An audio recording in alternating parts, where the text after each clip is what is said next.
Good morning. Assalamualaikum. Bismillahirrahmanirrahim. Mga Katrex, meron po akong ipapakita sa inyo. Isang Realme C30. Ano ang issue po nitong Realme C30? Namamatay-matay po siya.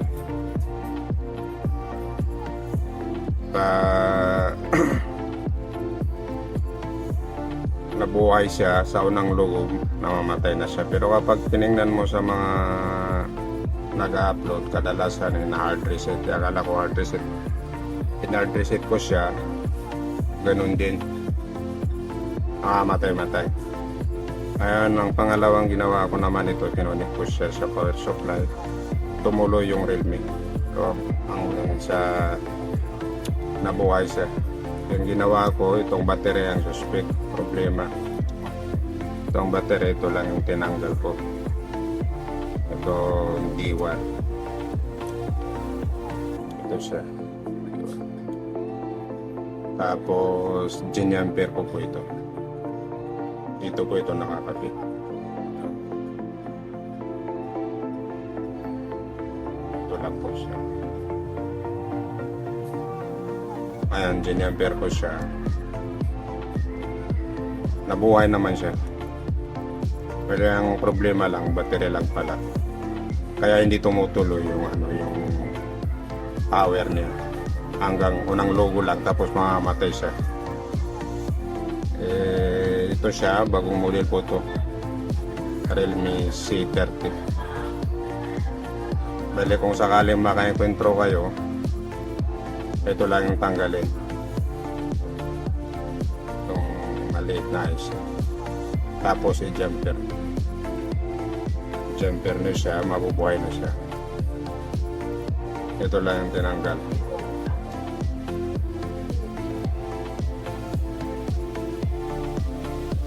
Ito lang yung salaran. Kaya hindi siya tumutuloy yung power niya.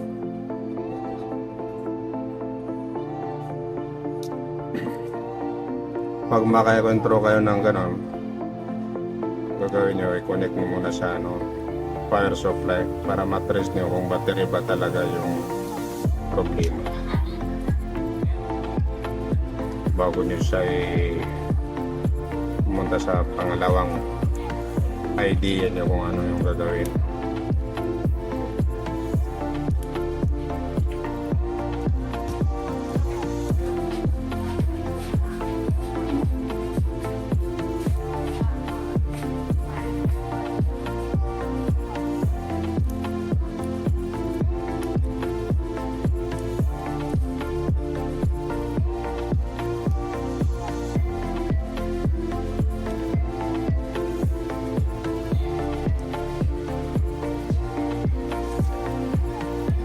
Kasi kadalasan ng mga nangyari dun sa mga Realme Oppo, ito na mga si Realme.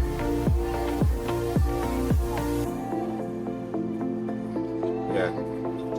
Nung hindi ko pinalitan ng battery, una ito lang. Tapos mamamatay na siya. Hindi ko pa tinanggal yung gano'n. Yan, tumutuloy na siya. Yan. Lumabas yung second logo.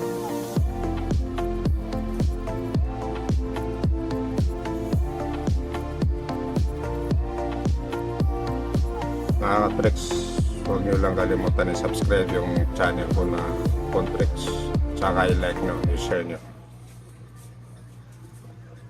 Hanggang dito lang po mga Katrex.